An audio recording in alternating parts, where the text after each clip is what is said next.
What's up, everybody? Welcome to another primary source walkthrough. This time, we have one of the most controversial decisions ever made in American history in front of us, and we're going to tackle it head on. This time, we are going to have a look at Franklin Roosevelt's Executive Order 9066, issued on February 19th, 1942, which authorized the removal of Japanese Americans and Japanese immigrants to what were concentration camps. The internment camp is usually the word used, but um, they they're concentration camps. Now they're not death camps. They're not Auschwitz. That's not what we did. But regardless, we imprisoned American citizens without due process, based on their ethnicity, and that's something that we need to wrestle with. So, before we get into the language of this executive order, let's set up the context here. So, it's 1942, February 19th. We're talking 2 months, little bit more than 2 months after the bombing of Pearl Harbor. If you haven't been beaten over the head with what Pearl Harbor was about, from, literally everything, because we talk about Pearl Harbor a lot, because it is what dragged us into the war. On December 7th, 1941, FDR says, a day which will live in infamy, a Japanese aircraft carrier group launched fighters that flew a bombing mission at Pearl Harbor, Hawaii, and sunk an awful lot of battleships, including the USS Arizona, which still sits on the floor or the seabed of Pearl Harbor today, and killed many, many, many American servicemen and women. It was a terrible day, and not only did they attack Pearl Harbor, part of the story that isn't told is that the Japanese also bombed our bases elsewhere in the Pacific, including the Philippines, which we knew that they were planning on doing. We did not expect Pearl Harbor. That it was a complete surprise, by all accounts. Of course, there are conspiracy theories that debate this, but conspiracy theories are stupid, and you shouldn't listen to them. Um, I can't say enough horrible things about conspiracy theories. It's ridiculous. In any case, so in response to December 7th, the bombing of Pearl Harbor and elsewhere, Franklin Roosevelt asked Congress for authorization to go to war with Japan, and we declare war on Japan. And as soon as we do that, Germany declares war on us, Italy declares war on us, and we are in World War II. Now, one of the themes of this week is, well, what's been going on at the home front? And this is one of the things that is going on at the home front.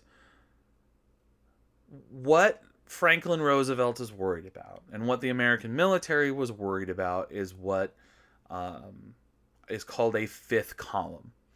Fifth column is a group of kind of hidden terrorists who engage in acts of violence to undermine the existing government. And because there was a large population of Japanese along the West Coast, Franklin Roosevelt thought that there might be a fifth column of Japanese who were loyal to the empire and not to the United States. And so, what he ordered here in Executive Order 9066 was that the Japanese would be removed from certain zones designated by the military, that he felt, or that the military felt, were important enough to protect from such activity. Um, this basically meant all of Washington, Oregon, and California, as well as some other places too. And it displaced thousands and thousands of people. Now, what we're talking about here is we are talking about the complete loss of social life. And I don't mean the ability to go out to a bar or see your friends. What I mean is people lost their jobs, they lost their homes, they lost their possessions. It was awful.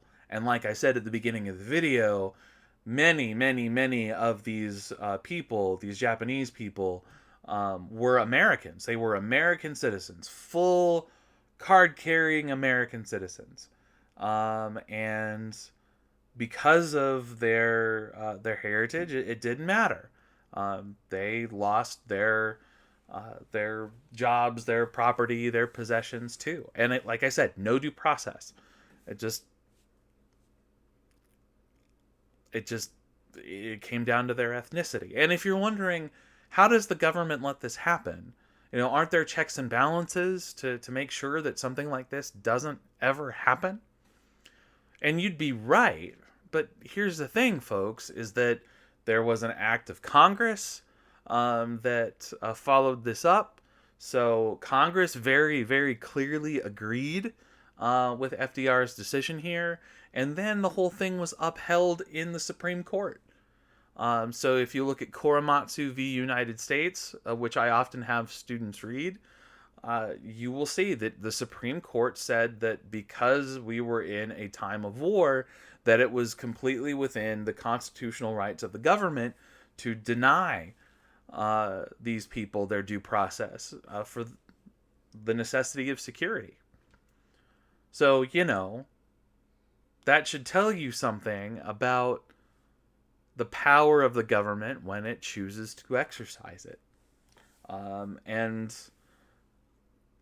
how we don't have a foolproof system. We have to watch our government to make sure this stuff doesn't happen to us. So let's look at the order.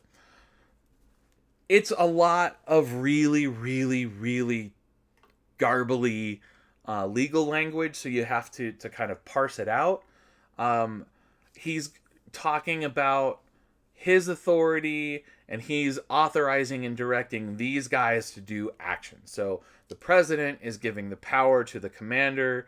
He is the commander in chief of the Army and Navy, but he's directing and giving the power to the Secretary of War, military commanders, etc., to prescribe military areas in such places and of such extent as he or the appropriate military commander may determine, from which all or any persons may be excluded, and with respect to which the right of any person to enter, remain in, or leave shall be subject to whatever restrictions the Secretary of War or the appropriate military commander may impose on his discretion. Wow, that's a big old sentence. Basically what he's saying is I'm giving the power to the Secretary of War and these military commanders to create these exclusion zones where they can prohibit people from being. Now, the Secretary of War can also has to provide shelter, transportation, food, other accommodations, etc., to accomplish the purpose of this order. So if they're going to displace people, they have to provide an alternative. And the alternative were the internment camps. Places like Manzanar and other internment camps that existed throughout. There's a lot in the Southwest, in the mountain states, and in the South. And, so the military declares these exclusion zones, and if you are a person of Japanese descent, again, whether American citizen or not, you live in one of these exclusion zones, it is now illegal for you to be there. So you had to be removed. And if you wouldn't remove yourself, then the president down here authorizes the appropriate use of federal troops and other federal agencies, with the authority to accept assistance of state and local agencies. So it's not only the U.S. military, but it's federal law enforcement. The FBI is involved here. It's the use of the Guard, the use of local law enforcement agencies, like like a sheriff's office or the local police, and they're rounding up Japanese people and removing them from their homes and taking them to these camps. That's what we did. Now, he's also saying that we have to make sure that we're providing medical aid, hospitalization, food, clothing, etc. These weren't the I don't want to minimize the suffering that these people went through, because they did suffer. But if you compare the conditions of a place like Manzanar with a place like Auschwitz, it's the complete lack of humanity is more apparent in Auschwitz than it is in a place like Manzanar. Again, we're not competing in the oppression Olympics here. This is suffering regardless, and it was wrong for the United States to do this. In any case, so that's what this order is all about. Now, if you want to read about the experience of what it was like to be in these camps, George Takei, if you don't know who George Takei is, are you on the internet at all? But if you don't know who he is, he was Mr. Sulu on Star Trek, the original series. He's an important kind of political voice, especially for the LGBTQ community now. He's funny from time to time. It's interesting. Anyway, he grew up. Spent a few years of his life, I should say, in one of these camps, and he actually wrote a musical about it, called Allegiance. And the theme of the musical is about how he, as a Japanese American, whose family was forcefully removed and put into these camps, one of these camps, can still love his country. And there were a lot of Japanese Americans who went on, even in the face of this, to fight for the United States. They joined the military, some of them just to get out of the camps. Daniel Inouye, former senator of Hawaii, has one hell of a story. Just one hell of a story, and you should look it up. In any case, that's a story for a different time, so I'm going to go ahead and wrap this one up. If you have any questions about Japanese internment, FDR, and this executive order, feel free to reach out via email, or come by in office hours. And until the next one, guys, take care of yourselves, and we'll see you next time.